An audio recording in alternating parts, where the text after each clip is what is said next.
empezar un poco con una introducción, con una contextualización que va a tener principalmente como dos partes. Una un poquito más teórica para situar toda esta reflexión sobre los medios de comunicación y el periodismo en el plano teórico, y luego otra parte un poquito más de aplicación de esta crítica o este análisis al estado de los medios aquí en el Estado español. Entonces, bueno, hoy en día es un lugar común reconocer la crisis de ética y de seguridad de los medios y reconocer el poder que tienen para afianzar a las clases dominantes en el poder y afianzar su ideología. Es así, y esto ocurre así en gran parte, porque la mercantilización, al igual que ha hecho con otras esferas de la vida, pues ha colonizado también a los medios de comunicación y al periodismo, y entonces pues de ahí que ahora pues parte de esa autonomía con la que pueden hacer a veces pues se vea empeñada por satisfacer ciertos intereses también. Decía que esto es un lugar común, pero claro, ocurre a veces con los lugares comunes que sitúan en el sentido común ciertas cuestiones sin darles quizás la reflexión o la reflexión más profunda que merecen, con lo cual, en este caso los medios de comunicación nos puede llevar como a dos errores. Uno de ellos es no hacer un diagnóstico, un análisis pues eso, profundo y detallado, y otro de ellos pues hacer que erremos en una puesta en práctica, una puesta en marcha de medios de comunicación alternativos. Para mí, la crítica a los medios de comunicación sigue sobre todo como dos reduccionismos principales. Uno de ellos es, pues, bueno, este pensamiento que los ve como aparatos ideológicos del Estado, parafraseando a Althusser, y que los ve, pues eso, como herramientas de dominación que se dirigen a unas audiencias pasivas, totalmente alienadas, y que tienen una capacidad directa de incidir en las subjetividades, conciencias, voto, etc. Esta teoría se parece mucho a las primeras teorías que surgieron por allá por los años 20, que se llamaban en la teoría de la comunicación teorías de la aguja hipodérmica, y que bueno, luego, posteriormente, han sido refutadas por otras teorías que han visto que esto no es tan directo y que tienen más complejidad, ¿no? Como estudios culturales, teoría de los dos pasos, etc. El otro reduccionismo al que me quiero referir es ese que entiende en la aparición de las redes sociales y las nuevas tecnologías como el milagro democrático que va a hacer que todo esto se revierta. Como para estos ciberoptimistas, las redes sociales no solo están modificando esta correlación de fuerzas, sino que además son los dispositivos necesarios para hacer la revolución social. Y bueno, pues parte de este pensamiento tiene que ver con la práctica, por ejemplo, política que hemos hecho en el último ciclo político del Estado, ¿no? Cuando a veces parece que basamos todas las campañas o todo en campañas de redes sociales. Aunque evidentemente tienen matices muy diferentes, pero para mí tanto una como otra línea de pensamiento son reduccionistas. Ahora bien, ante esto, ¿qué posicionamiento teórico nos puede dar una mayor complejidad y, por tanto, mayor posibilidad de acierto en nuestro análisis y nuestra práctica política? Pues para mí pasa por apropiarnos o pensar desde la teoría gramsciana o teorías que se están desarrollando en Latinoamérica y que ven a los medios no tanto como esos aparatos ideológicos del Estado, sino espacios de mediaciones. En las sociedades, en las democracias capitalistas occidentales, los medios de comunicación son espacios de hegemonía. Creo que esto hay acuerdo sobre ello. Pero considerarlo así es considerar dos cosas. Por un lado, que actúan con el consenso, es decir, no se dirigen a unas audiencias pasivas que no saben ni lo que reciben o que todo lo que le ponen en la televisión se lo tragan o en el periódico, sino que son audiencias que quieren consumir eso porque al final conecta con su sentido común, ¿no? Conecta con su consenso. Y reconocer también a los medios como un espacio de hegemonía es reconocer que lo que ellos emiten o sus prácticas no son una fotografía petrificada, sino que está en continua fluctuación. Es decir, es reconocer que los medios de comunicación también son espacios de lucha, de una lucha por la hegemonía cultural donde se puede incidir, ¿no? Donde nos permiten buscar ciertas grietas e incidir con nuestros mensajes también. Yo, cuando hablo de esto, siempre pongo el ejemplo de las violencias machistas. Costaba mucho desde el movimiento feminista que los medios de comunicación se apropiaran del término violencias machistas, que era la reivindicación del movimiento, y preferían pues ese término más institucional de violencia de género, ¿no? Que sabemos es mucho más light y bueno, reconoce que las violencias son solo aquellas que se dan en la pareja, etcétera, etcétera. Finalmente, con una movilización, sobre todo con la que tuvo lugar el 7N contra las violencias machistas, presionamos desde fuera a los medios de comunicación para que adoptaran el término de violencias machistas, hasta el punto de que, bueno, hay excepciones, pero casi todos ellos hoy en día se dirigen a esta problemática con este término, ¿no? Y además le dan más cobertura.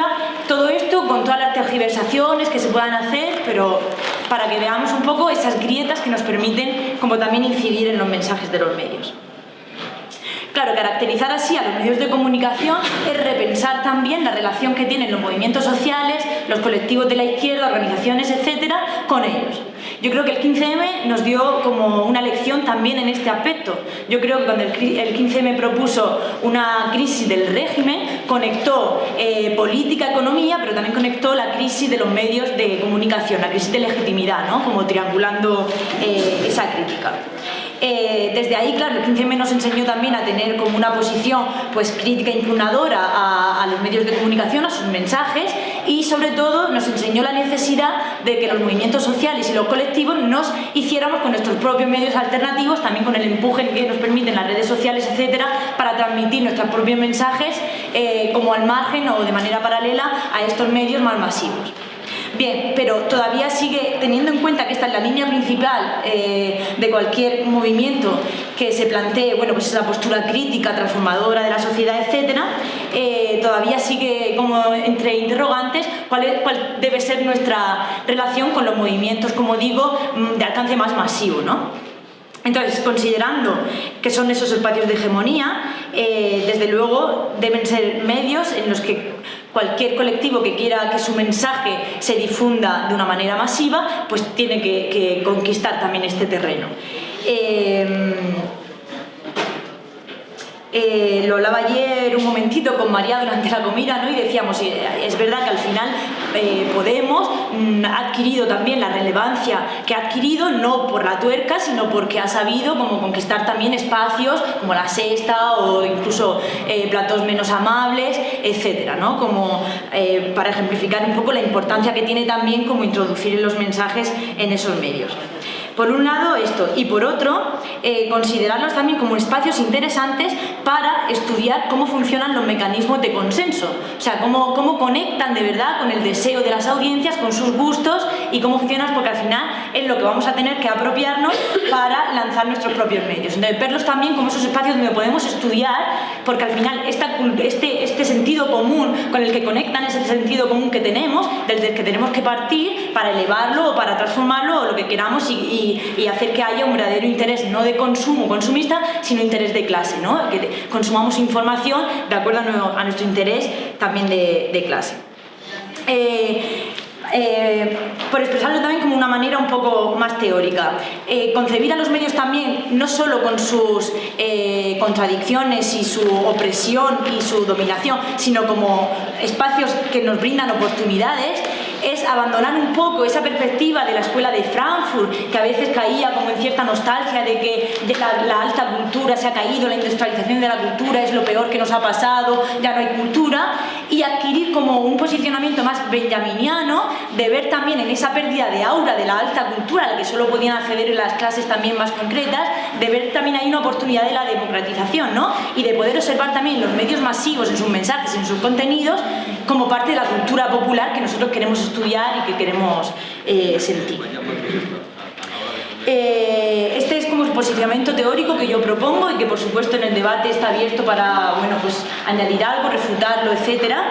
Y por último, cualquier reflexión teórica sobre los medios, además de entenderlos como mecanismos culturales, los tiene que entender como mecanismos insertos en el mismo capital. Es decir, es interesante coger también la tradición de la economía política de la comunicación y ver cómo opera el capital en los medios de comunicación, cómo operan en él los procesos productivos del neoliberalismo, cómo operan en él la concentración, transnacionalización, creación de grupos multimedia, etcétera. Pero al mismo tiempo, y esta es una de las características, por eso se colocan los medios en la centralidad cuando estudiamos el neoliberalismo, cómo ellos ayudan no solo a reproducir la ideología del neoliberalismo, sino a reproducir económicamente el capitalismo en su era del capitalismo tardío, ¿no? Es decir, qué peso tienen los medios de comunicación en el PIB, por ejemplo, del Estado, o eso, cómo ayudan a reproducir también la economía, no solo la ideología.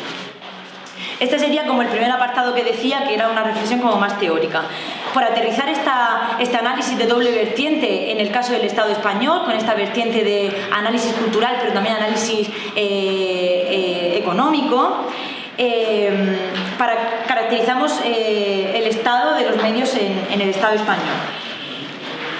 Los procesos de mercantilización que se han ido aplicando en las últimas décadas ha llevado a que se creen grandes grupos multimedia con una propiedad concentrada en muy poquitas manos. Esto da lugar a que prácticamente sean 8 grupos solamente los que dominan absolutamente el panorama mediático español: prensa y también medios audiovisuales y radio.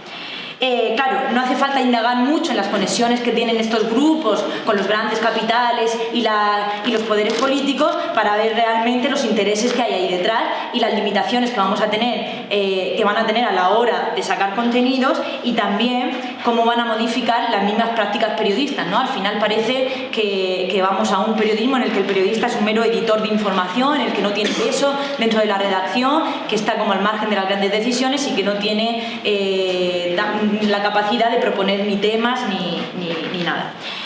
Claro, el ejemplo al que podemos aludir como más fácilmente para ver cómo se produce todo esto que estamos analizando, pues es el periódico El País, ¿no? Un periódico que nace en 1976, en plena transición, con un accionariado mosaico como diverso, una ideología como diversa, y bueno, como con el paso de los años se va concentrando más todo en el poder de la figura de Jesús Polanco, ¿no? También con los intereses que él mantiene, pues con sus amistades políticas, etc. De esta manera vemos que la evolución del país ha sido de entenderse como el mito de la democracia o de la garantía de la democracia a pasar a estar mimetizado completamente con el régimen, ¿no? De tal manera que repasar la historia de uno es casi repasar la historia de otro.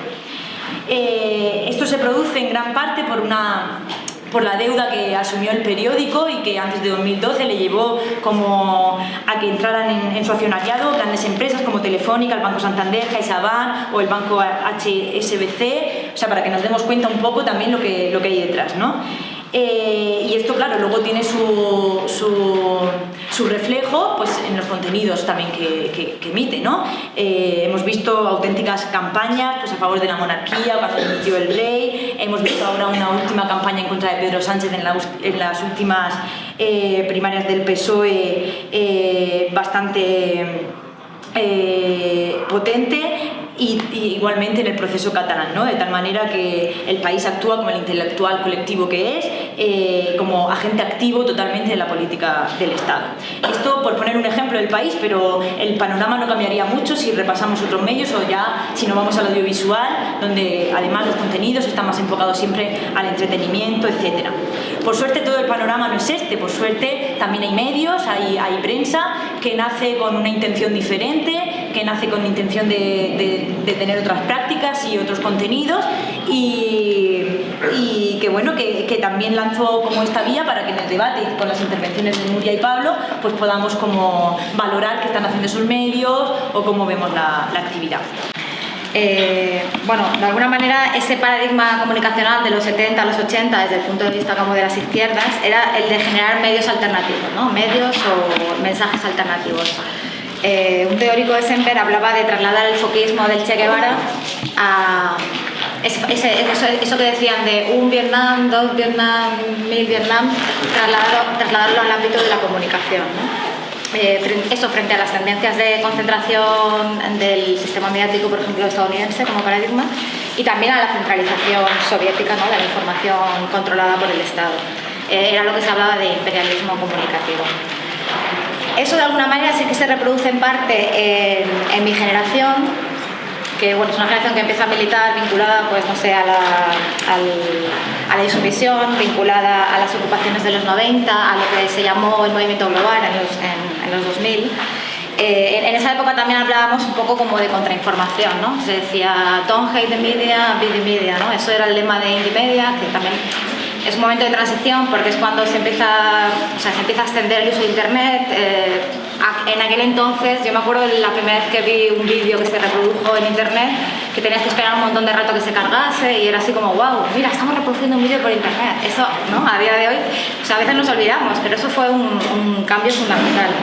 Y de hecho en Indymedia funcionaba de alguna manera como una herramienta también de organización, que lo que hacía es tener como nodos de activistas en ciudades que al final estaban conectadas por la idea del propio medio, ¿no? Que creo que eso es también interesante, pensar los medios como una herramienta de organización. Y bueno, el paradigma comunicativo sí es este de lo que los medios convencionales no sacan, pues sacarlo a la luz, ¿no? Como esa idea de decir cosas que no se dicen. Yo creo que, bueno, evidentemente ahora con Internet ese panorama ha cambiado absolutamente, ¿no? Quizá podemos decir que sí que la información centralizada o esa concepción de la información ha implosionado y que quizá ese foquismo comunicativo se ha conseguido en parte gracias a los medios digitales. También se ha ampliado el campo de lo que se puede decir. Ahí igual yo estaría como más como en los optimistas, ¿no? Aquello que decía Humberto Eco, apocalípticos integrados, que hablaba sobre los mass media, pero que luego se ha reproducido el debate con la aparición, el auge de los medios digitales. Pero bueno, con todos los matices que evidentemente hay que hacer, ¿no? Entonces, cuando se habla, por ejemplo, bueno, la digitalización lo que ha provocado en los medios tradicionales es como lo que se ha llamado la crisis del papel, ¿no? Como la crisis del modelo de negocio basado en el papel. Pero también estamos hablando de una tremenda oportunidad comunicativa por el abaratamiento de los costes de producción, al menos de lanzamiento de los medios, ¿no? Evidentemente hay que matizar esto. Hemos visto, por ejemplo, ahora con el ejemplo del atentado, o sea, es muy ilustrador en el sentido de que todos los problemas asociados a cómo funciona la formación en el medio digital y también el problema del modelo de negocio, encontrar una forma viable en los medios digitales, se reproduce formas y reproduce dinámicas, digamos, que no solo empeoran la calidad de la información, sino que tienen como dinámicas perversas. Lo hemos visto pues como el amarillismo de muchos medios, ¿no? Todo el debate que ha habido sobre la reproducción o no de imágenes de las víctimas del atentado. Lo hemos visto en prácticas ya de medios que, bueno, ya entran dentro del terreno de la vergüenza, como entrar en... Sabéis que habían los pisos de los terroristas que estaban acordonados cuando se acordonó un espacio como de pruebas de la policía, pues ha habido periodistas que han entrado y los han tenido que detener porque podían estar interfiriendo con la investigación. Ha habido un montón de informaciones falsas que se retransmitían, incluso apelando a fuentes oficiales cuando era evidente que era mentira. Por ejemplo, que habían rehenes en un bar de las Ramblas, eso era mentira. Un niño que aparentemente había desaparecido y lo estaban buscando, que nunca había desaparecido, era uno de los fallecidos, estaba en un hospital. Bueno, no sé, luego quizá tú podrás comentar un poco más porque hemos hablado que eso era parte de tu intervención, pero que eso se ha evidenciado pues que es un modelo que se basa mucho en los clics porque la publicidad digital funciona así. Entonces, como los medios muy desesperados, por conseguir clics y también por dar información como de forma muy rápida, ¿no? Que es la cuestión de las redes, y eso lo que hace es que se genera más bien una sensación de desinformación, de información falsa,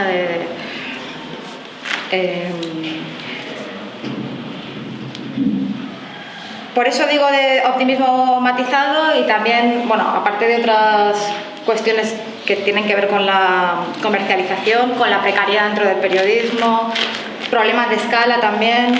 El New York Times tiene 3.700 personas en plantilla, dinero para investigar, dinero para enviar corresponsales cuando sucede un atentado en un sitio. Eso es algo que afecta como a los medios alternativos, por ejemplo, ¿no?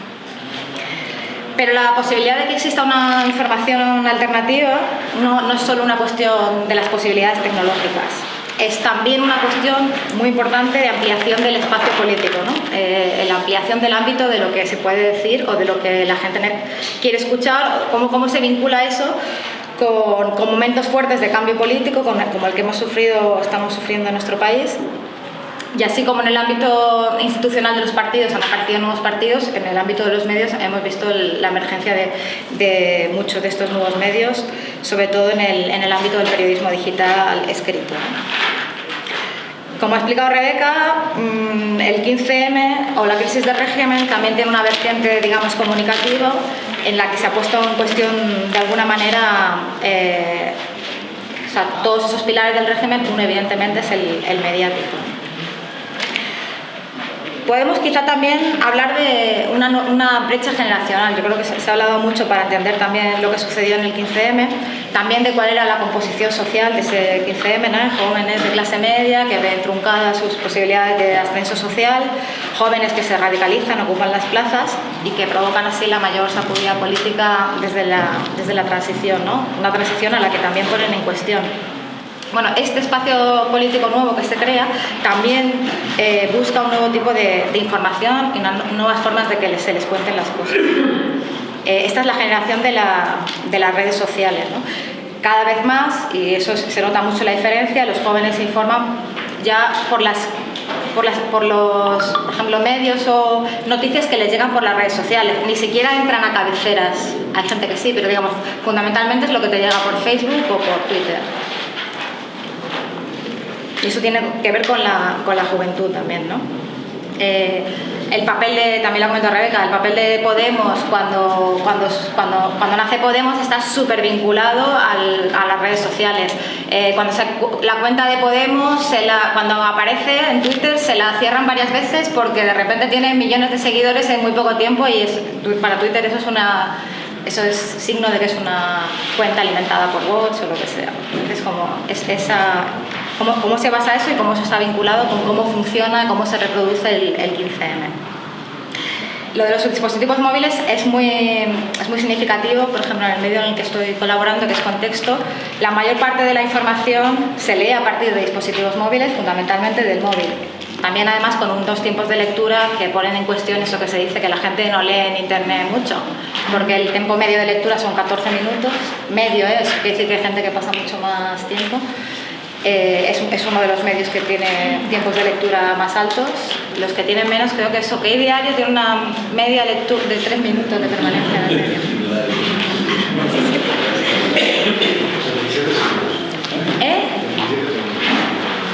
17 segundos, no 3 minutos, 17 segundos, es como mucho. Eyaculación precoz en personas. Hay una socióloga que acaba de escribir un libro, se llama Belén Barreiro. Yo creo que algunas cosas pueden sonar una simplificación, seguro que si ella lo explica, pues lo explica un poco más complejo que yo, pero bueno, básicamente lo que hace ella es dividir un poco el espacio o genera como dos ejes de comprensión. Uno sería el dividir como la población en digitales y analógicos, y la otra, en vez de hablar de clases sociales, ella habla de acomodados y empobrecidos. Y es como dos ejes, ¿no? Que hacen cuatro bloques. Los jóvenes, esos jóvenes del 15M, es una mayoría de digitales empobrecidos, ¿no? Esos que no tienen acceso a la promesa de ascenso social. Eso, por ejemplo, en Contexto lo hemos visto de alguna manera mucho porque sobre todo los que lo leen son jóvenes, es un medio que es súper juvenil y que además se lee más en las ciudades donde han ganado las candidaturas municipalistas. No solo en las dos grandes ciudades, Madrid y Barcelona, que es normal porque son las dos grandes ciudades de España, sino también en otros sitios como, yo que sé, La Coruña, cosas así como que son bastante significativos de cómo ese panorama mediático está totalmente vinculado con la emergencia de los nuevos partidos, ¿no?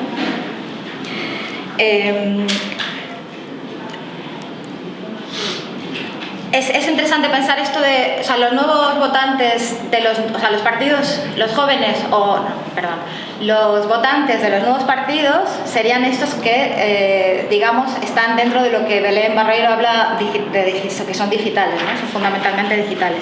Es interesante pensarlo así porque, por ejemplo, el votante tipo de Ciudadanos sería un digital acomodado, ¿no? Como una ideología más liberal, así. El de Podemos es un digital empobrecido, ¿no? Que podría ser la imagen esta que tenemos de un joven que se ha politizado tal. En el PSOE, que siempre se ha dicho que es el partido que más se parece a España, ¿no? Como el que refleja mejor la composición social del Estado. Está sobre representado dentro de ese partido que más se parece a España, el analógico empobrecido, mientras que el analógico acomodado está sobre representado en el PP, ¿no? Mayores, muchas veces en pueblos o regiones menos urbanas, ¿no? Con miedo a un mundo que cambia demasiado rápido. Entonces, para entender un poco lo que está pasando ahora, yo creo que tenemos que hablar de este solapamiento, de la crisis, digamos, de los medios con la crisis de lo que hemos llamado la crisis de régimen, ¿no? Esta crisis de los medios tiene varias caras. Una es la crisis de papel, eso que hemos hablado, ¿no? El modelo de financiación publicitaria que cae, con esa dificultad de hacer viable un modelo basado en Internet. La precariedad, que afecta bastante fuertemente a la profesión. Hasta hace poco era una profesión que tenía un 50% de paro, bueno, más de un 50% de paro. Y durante la crisis se cerraron más de 300 medios. Es verdad que surgieron otros, pero más de 300 medios se cerraron. Hay otra cosa que se le llama la crisis de autoridad del periodismo, ¿no? Lo que hemos hablado, la crisis de credibilidad, que eso para mí es fundamentalmente bueno, ¿no? También es una acción que hace el 15M, ¿no? Las encuestas reflejan esa pérdida de credibilidad, sobre todo en los medios públicos, que ya sabemos cómo se han utilizado como una herramienta política o al servicio de los poderes públicos, de los poderes políticos. Sabemos lo que ha pasado con Telemadrid, con Televisión Valenciana, incluso con TV3. En la Comunidad de Madrid se estaban financiando muchísimos medios no de acuerdo a ninguna cuestión objetiva, como a veces se hace, ¿no? Las cabeceras que tienen más entradas únicas, a esas se les financia y entonces, ¿no? Depende el modelo un poco de eso. Hay que estar financiando a medios que no leía nadie o medios incluso que estaban vinculados con, yo qué sé, con las teorías conspirativas del 11M, ¿no? Los peones negros, cosas así. Esto también es una cosa que se ha sabido recientemente. Eran medios que también tenían que ver con esa estrategia de Esperanza Aguirre de utilizar las guerras culturales, ¿no? De alguna manera no es que ella controlase esos medios a través de la financiación, pero sí generaba como un ecosistema en el que sus estrategias, digamos, comunicativas como que se entremezclaban con esa apuesta, ¿no? Por otra parte, aunque España es uno de los países de la Unión Europea donde menos prensa se lee, en el 2012 seguíamos siendo el segundo país de Europa con más cabeceras. Esto se explica porque se había formado como una cierta burbuja mediática y parte de esta explicación es la cantidad de periódicos locales que habían nacido al amparo de constructoras inmobiliarias, también mezclados con los poderes locales, que los empleaban como medio de presión para conseguir recalificaciones, licencias de construcción, etc.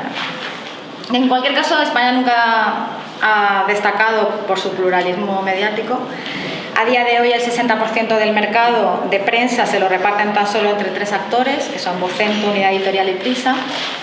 Y en televisión, bueno, tanto abierta como de pago pasa 3/4 de lo mismo.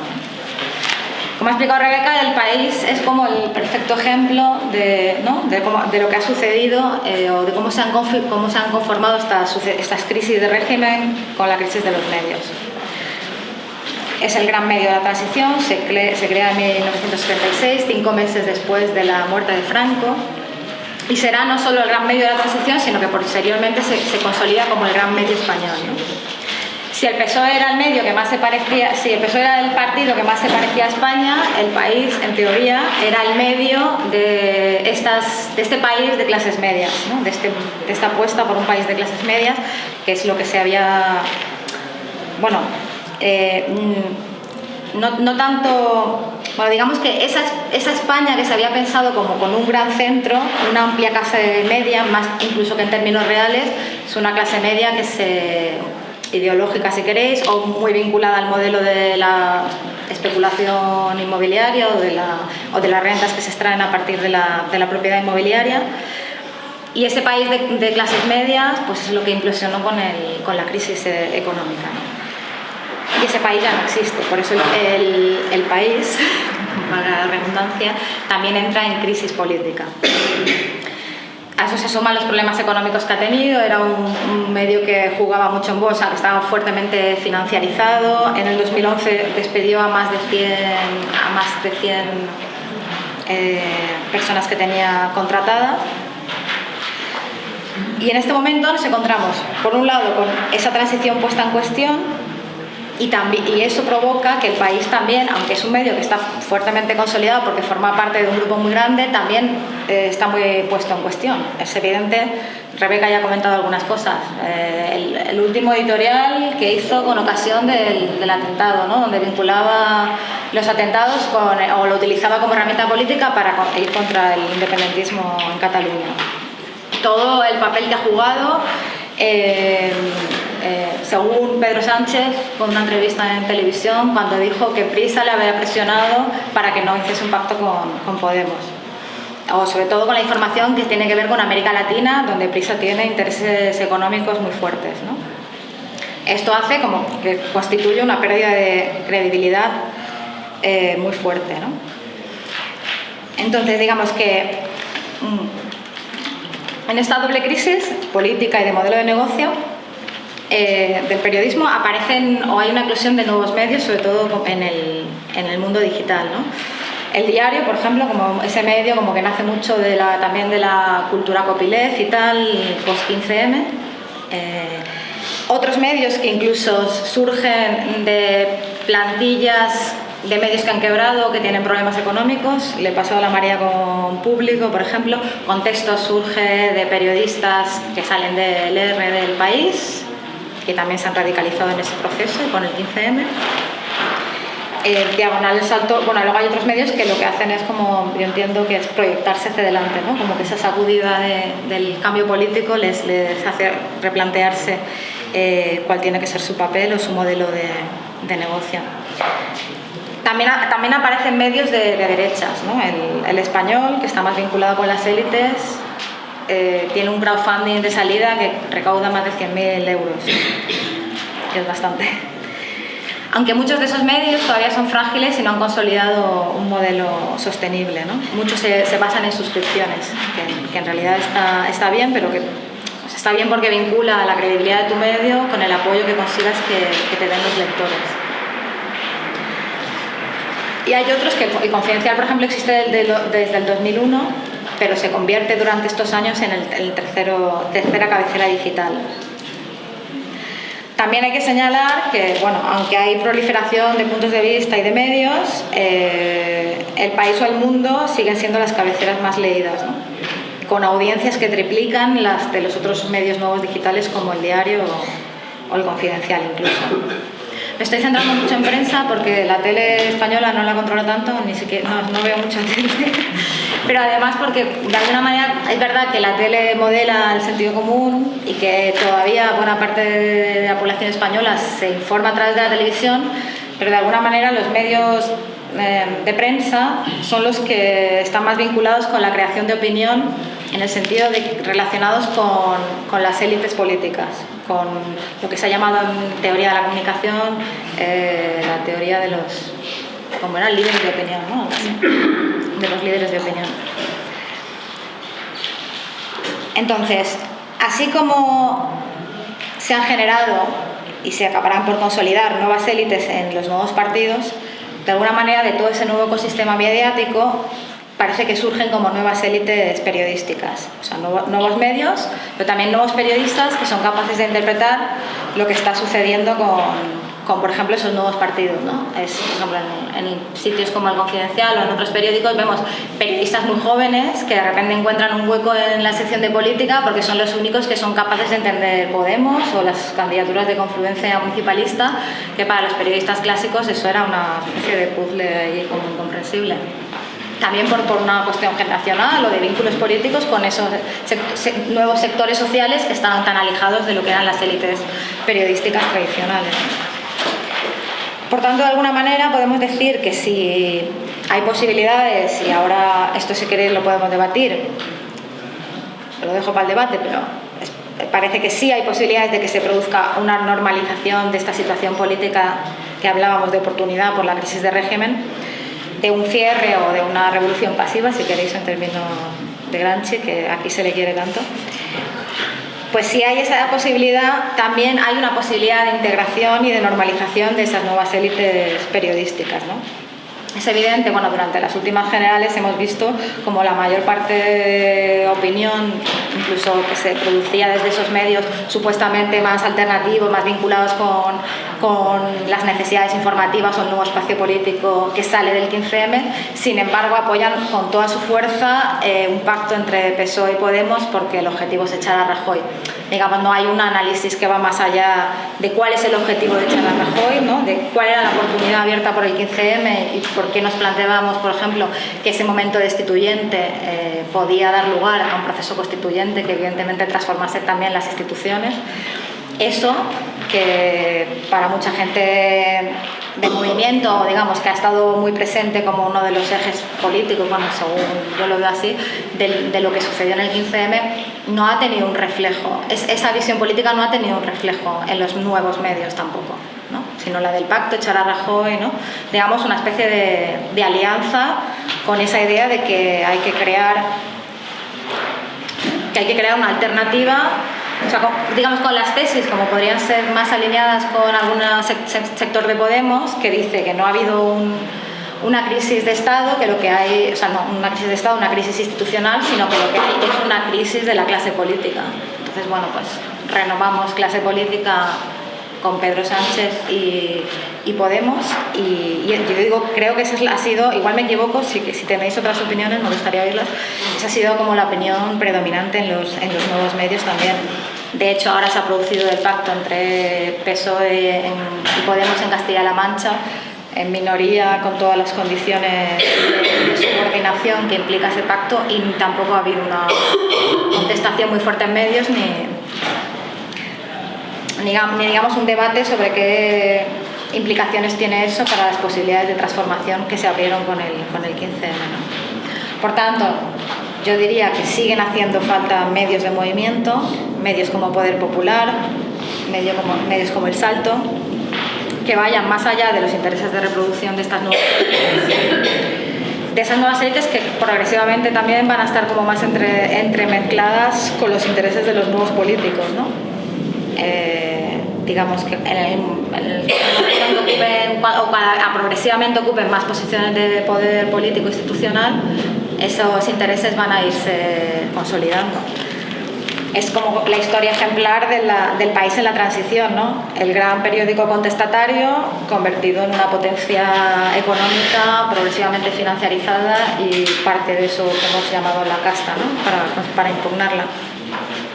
Hace falta medios también que se articulen con las luchas, que se piensen desde estas luchas, que reflejen la agenda de estas luchas cuando la situación política se haya estabilizado y los intereses de los nuevos poderes vayan por derroteros quizá diferentes de los de las movilizaciones. Unos medios que también puedan intervenir en el proceso de debate dentro del movimiento, o que sean capaces de articularlo, que también sean capaces de generar una cultura propia que permita espacios de reconocimiento alternativos a los dominantes, que sabemos que es tan importante para sostener las luchas.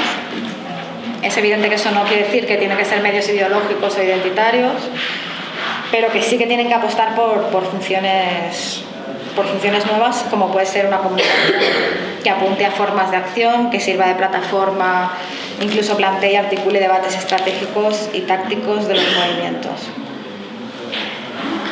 Pues, y nada, para cerrar yo diría que la hipótesis populista se traduciría en los medios como ocupar posiciones de poder y conseguir generar medios grandes, que puede ser lo que ha pasado, por ejemplo, en Venezuela, ¿no? Ocupamos el poder y hacemos medios estatales que contrarresten las informaciones sesgadas de los medios de la oposición. Y también pienso que hay otras hipótesis, como hay incluso candidaturas municipalistas que todavía tienen un fuerte componente como de movimiento, que han apostado por financiar medios alternativos, como en Ganemos Málaga han creado su propio medio, en Aranzadi también han creado su propio blog y ahora están intentando apoyar al Salto. El atentado del 17 de agosto en Cataluña, cómo se ha vivido en los medios y cómo este atentado muestra, por un lado, un momento de autojustificación de los medios. Es natural que todos tengamos una demanda de información, una necesidad de saber qué está pasando, y por otra, un síntoma de una crisis que ya se ha comentado aquí, que se debe a varios factores, ¿no? Hemos hablado de la instantaneidad, de los clics, hemos hablado de la publicación rápida de noticias sin contrastar, con el único objetivo de conseguir esos clics. Se ha dejado ahí también el tema de las redes sociales, en especial en esta crisis. Hemos visto que en Twitter prácticamente se podía seguir el minuto a minuto de toda la crisis del atentado, el minuto a minuto también de esos mismos rumores que estaban dando por ciertos algunos medios, una lectura crítica de una cronología estándar. Dejaba ver cuáles son las noticias que iban a tener poco vuelo, que tenían poco recorrido, que tenían poca credibilidad, y en función de quiénes las estaban replicando también nos dejaba ver un juicio de qué intereses había a la hora de marcar agenda en los minutos, ya desde los minutos previos del atentado, ¿no? Y ahí hemos visto pues un poco un pequeño carnaval, ¿no? Desde los primeros tweets de populistas de extrema derecha en redes sociales, no sé cómo llamar a José Manuel Soto, a Isabel San Sebastián, a Germán Terch, hablando de turismofobia, hasta un editorial obviamente dirigidísimo del Mundo y otro igual del País, en pocas horas después del atentado, relacionándolo con el procés. Y bueno, luego pues toda la serie de subtramas que van saliendo, ¿no? Por un lado los volardos, por otro lado la profesión de Jaume Asens antes de ser teniente de alcalde, etcétera, etcétera. Si combatiríamos contra el ISIS con sus propias armas, como decía el cantante, o si tenemos que cerrar todas las mezquitas, como propone el Hogar Social. De todo eso nos vamos a enterando en Twitter. Realmente la necesidad de llegar a los medios en esos momentos, teniendo las redes sociales, es menor que en otros momentos. Sin embargo, se produce esa justificación de los medios para sí mismos, ¿no? Y todos los medios encuentran un momento crucial, de estos que se dan 2, 3, 4 veces cada año. En este caso, solo equiparable a los atentados de Madrid del 11M. Ha habido otros ataques, pero desde luego ha sido lo que ha recordado. Desde luego los medios han tenido mucho cuidado o no han necesitado hacer una jugada como la que intentaron hacer con el ácido ETA de aquel momento, pero bueno, poniéndolos con que son equiparables, llegamos a ese momento en el que ellos, justificándose, lo que quieren transmitir al público y a sus potenciales clientes, porque también de eso se trata, es lo que yo creo que está en el centro por lo menos del periodismo digital actual, que es la necesidad de presentar una singularidad, algo que me hace distinto a todos los demás. Nadie dice, yo soy un medio como este, pero un poquito más barato para los anunciantes y un pelín más rápido. No, cada uno tiene en su lema, en su forma de presentársenos, Cada uno tiene que mostrar su marca, porque están insertos en el capitalismo, como ya estamos insertos ahí, y tenemos que decir qué nos diferencia de los demás, porque al final la única manera que tenemos de sobrevivir es conseguir un poquito más, siempre un poquito más de financiación por parte de los anunciantes, un poquito más de financiación por parte de los usuarios. Los medios digitales han establecido ahí distintas tácticas para conseguir ese poquito más que le diferencia de los otros, porque desde la crisis sabemos pues que esto es una carrera y el que no va rápido pues acaba descabalgando, ¿no? Entonces ahí hay muy poco modelo. El modelo publicitario sería el principal, ¿no? Dejando de momento de lado los que combinan digital y papel, entre los que tendré que incluir el salto, aunque es obviamente muy distinto del país y del mundo, a veces la razón, etc. Modelo digital. Quienes apuestan por una conexión a nivel comunidad, a nivel emocional, con sus lectores y lectoras, ¿no? Pues ahí tenemos el contexto, ¿no? Que está haciendo una campaña por las 5.000 suscripciones. El Diario, que tuvo una campaña exitosa que le situó por encima de las 10.000 suscripciones, que creo que se mantienen en esos números y además son bastante transparentes, con lo cual se puede comprobar. Un poco más, porque Infolibre, por ejemplo, también tiene una versión en papel y además es una de las pocas web que tiene muchos contenidos restringidos solo para socias, cosa que tiene un peligro, un riesgo bastante evidente. Y luego, como decía, todos los digitales, digamos, del IBEX, ¿no? Que no tienen una necesidad de tener una comunidad de socios, su relación con sus lectores y lectoras no es tan emocional, pero a la vez tienen una financiación de grandes empresas que les hace completamente operativos en el día a día, ¿no? El ejemplo más claro es El Confidencial, que, como comentaba Nuria, es un medio muy viejo ya, 2001, es de los primeros que es nativo digital, salió por empeño de Jesús Cacho, uno de los grandes denostadores del grupo Prisa, que luego fue siendo retirado hasta que después ya le dieron la patada completamente. Ahora está en Voz Populi, que es la misma idea del Confidencial, pero sin tanto éxito. Y del Confidencial se llega a decir que empresas del IBEX han llegado a pagar las nóminas directamente, ¿no? De los periodistas.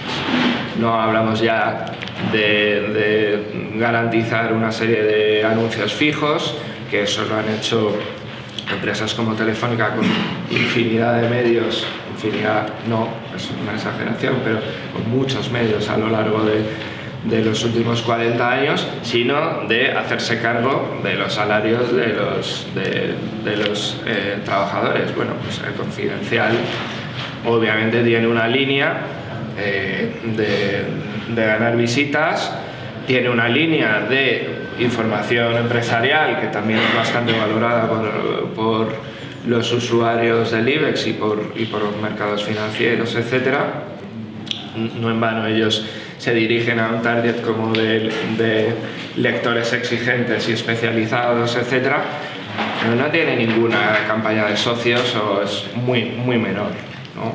En el caso del Español, precisamente Pedro J. tenía todo lo contrario, tenía la afinidad de muchos de sus anteriores lectores, de su etapa en El Mundo y en el Diario 16, pero había perdido, por lo menos se escenificó así, parte de los apoyos de los grandes empresarios de este país, ¿no?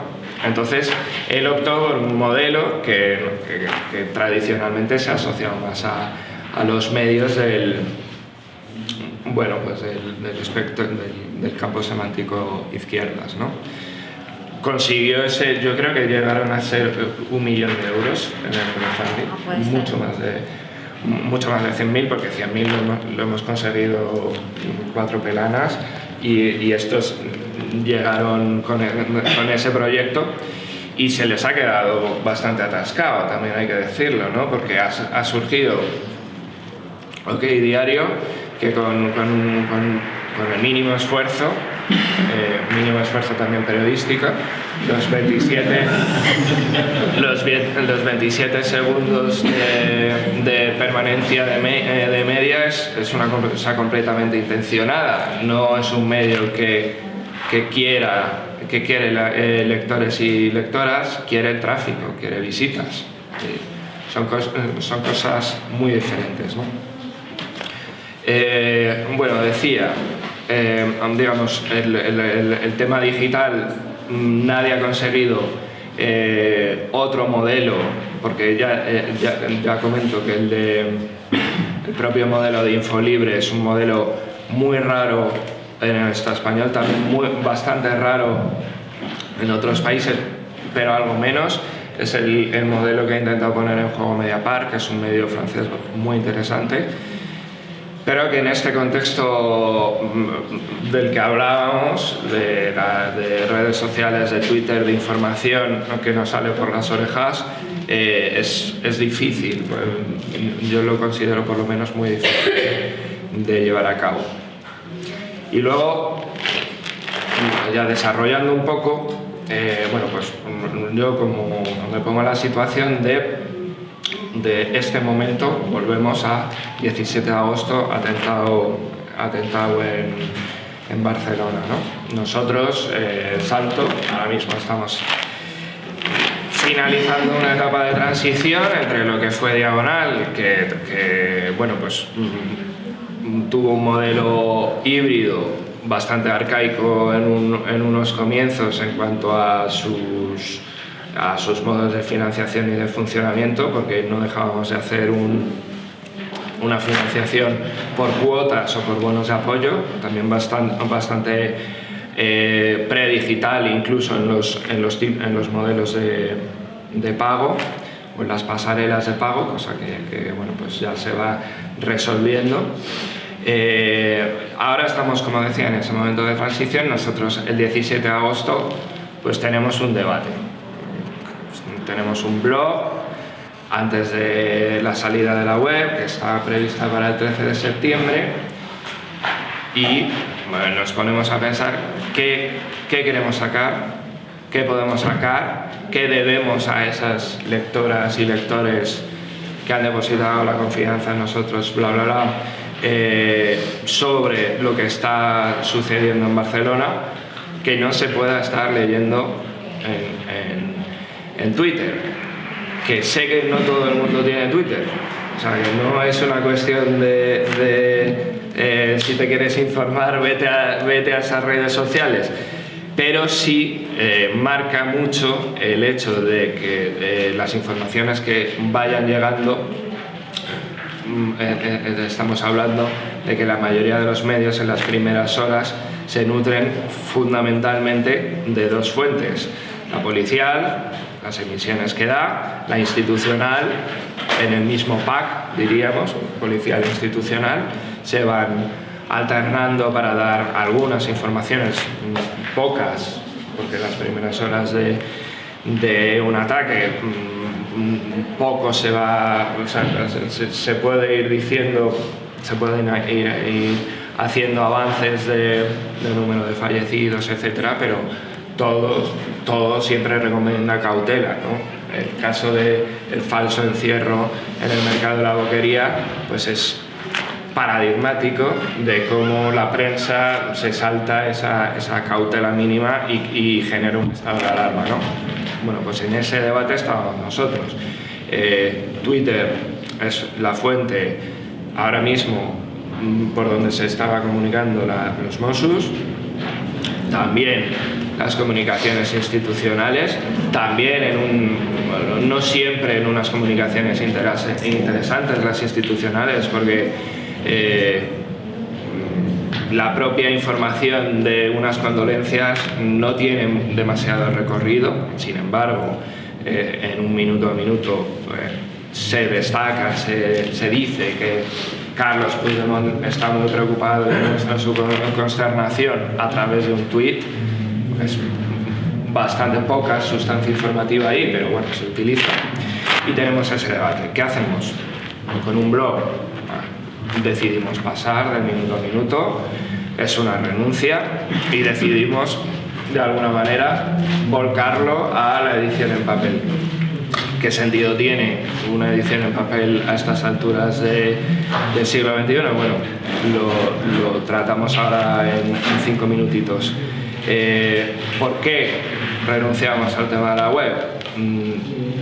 Al tema del blog. Por una cuestión de formato y por una cuestión de economía. No tenemos los medios para poner a 2 personas de corresponsal en ese momento en la Rambla. No los teníamos. ¿Lo podríamos haber hecho con una web funcionando? Sí, desde luego es un esfuerzo, pero vamos a poder poner a 2, seguramente un fotógrafo y una redactor. ¿Qué medios tiene el país, el mundo y las televisiones? Pues mucho más que 2, ¿no? Como el grupo musical. Tiene la capacidad de mandar gente a Ripoll en pocas horas. Tiene, por supuesto, abiertas todas las puertas de los despachos institucionales para recibir algo más de sustancia informativa que un tuit. Tiene, por supuesto, toda la estrategia policial de comunicación, que siguen a pies juntillas, porque hemos visto cómo se produce el operativo policial de Cambrils, en el que las imágenes muestran que al menos una de las personas sospechosas de terrorismo podía no haber sido, digamos, eliminada extrajudicialmente. Lo hemos visto todos, y sin embargo ese discurso no ha salido en los grandes medios. No es una línea informativa, desde luego no es una línea informativa en comparación con los Golardos ni con la actividad de Jaume Asens y de Benet Salellas, ¿no? Hablamos de economía, hablamos de tiempos, hablamos de que estos medios tienen un acceso, pues eso, puertas abiertas, capacidad de contratar freelance donde antes había plantillas fijas, cuando pasa uno de estos momentos que justifica en sí el año, ¿no? de un gran medio. Y volvemos a lo nuestro. Tenemos unos medios limitados. ¿Cuál es la buena noticia? Que hace 10 años teníamos unos medios muchísimo más precarios, que teníamos la capacidad de expresar nuestras dudas sobre el asesinato extrajudicial de un sospechoso en algunos fanzines, en algunos programas de radios libres y ya en algunos artículos de Indimedias y Rebeliones y estos medios que teníamos hace 10 años. Ya estaba Diagonal, pero que estaba jugaba en esa misma liga, ¿no? Ahora pues, tenemos bastante más capacidad. Tenemos la capacidad también un poco por lo que habéis hablado, ¿no? por ese cambio tan brutal de paradigma que es Internet,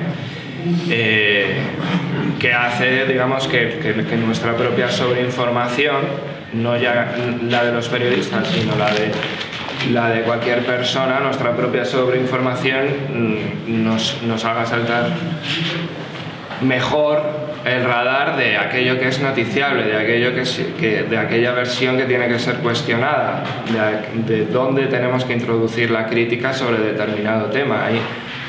Hay mayor educación, ¿no? Y eso yo creo que sí que es una de las cosas que que debemos desde luego a lo digital, pero bueno, también al 15M y, por qué no, a todo lo que se abre a partir de la crisis en 2008, ¿no?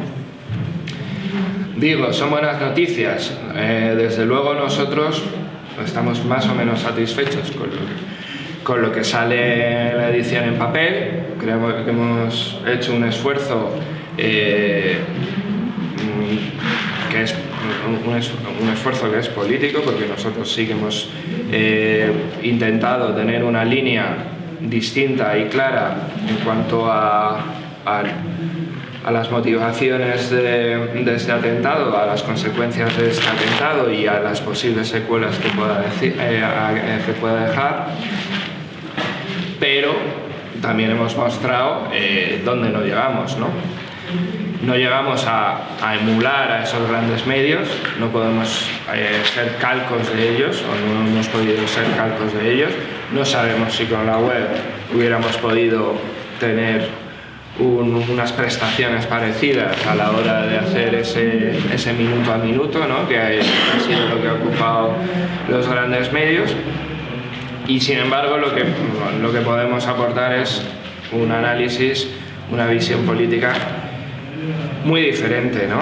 Y en un momento en el que el atentado muestra pues cómo los discursos securitarios, cómo la burorepresión y la represión directa van a seguir ganando espacios a través de, posiblemente, según dijo ayer Mariano Rajoy, una nueva vuelta de tuerca al Código Penal para evitar que parezca que no tienen controlada una cosa que de por sí es incontrolable. Bueno, pues en un momento así, decía, pues es imprescindible, ¿no? que se generen esos otros discursos. Y ahora ya voy a la última parte, que es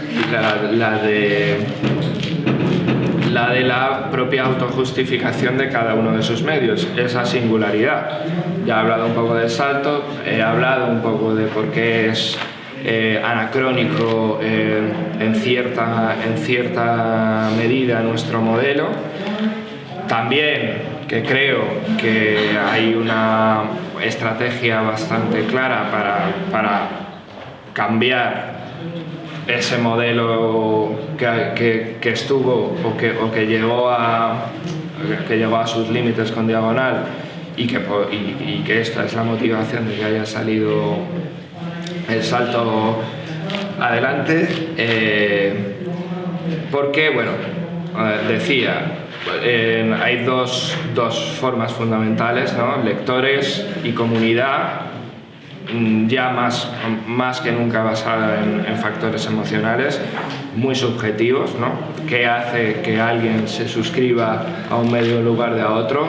Normalmente pues puede ser una firma, puede ser un enfoque determinado sobre un tema determinadísimo, puede ser que, al ser los medios digitales hoy también grandes agregadores de contenidos, me enganche por un blog, me enganche por algún otro formato tipo vídeo, píldora, etcétera, ¿no? Ese gran financiador de los medios, socios. Y lo otro, publicidad. Bueno, como sabéis, nosotros renunciamos en su momento a la publicidad de las grandes empresas y también de muchas de las medianas. Bueno, se puede discutir un poco por qué, si sería necesario utilizar esa publicidad de las grandes empresas como palanca para poder tener 5 personas para cubrir un atentado como el de Barcelona en lugar de 1,5 o 2 o media, como hemos tenido en algunos tiempos. Pero, nos guste o no, es parte de nuestra singularidad el tema de la publicidad. Entonces, teniendo en cuenta que sí que se pueden anunciar otra serie de empresas, que ahí hay algo de recorrido dentro del crecimiento que está experimentando la economía social y solidaria, y que eso puede permitir que otra serie de trabajos cubran otra parte de la financiación de un medio como El Salto, teniendo todo eso en cuenta, tendríamos que ir a la otra parte, y esta de las socias y de los socios, y ese es un poco lo que va a determinar esta parte de socias, si El Salto puede salir adelante, si el proyecto puede sobrevivir, ¿no? Y ahí está un poco el saber transmitir esa singularidad y sobre todo trabajarla. O sea, no es una cuestión solo de marketing, es una cuestión del contenido político de las páginas, también del contenido narrativo, porque yo creo que se olvida muy a menudo en el periodismo que también los lenguajes y las palabras son la parte fundamental para esa transmisión de lo que queremos contar, y en un último término también del diseño, de la fotografía y de lo visual, que es una parte que siempre fue bastante desdeñada desde estos medios alternativos, críticos, etcétera, dentro de toda la terminología que se ha usado siempre. Entonces, bueno, pues eso, apelando a que lectores, lectoras hagan esas diferenciaciones, que yo no puedo exigir lo mismo a eldiario.es o a Contexto de lo que le exigimos a la BBC o al Guardian o al País. Bueno, pues dentro de eso los medios tenemos que trabajar en hacer líneas reconocibles con un proyecto político detrás que al final sea lo que nos permita sobrevivir.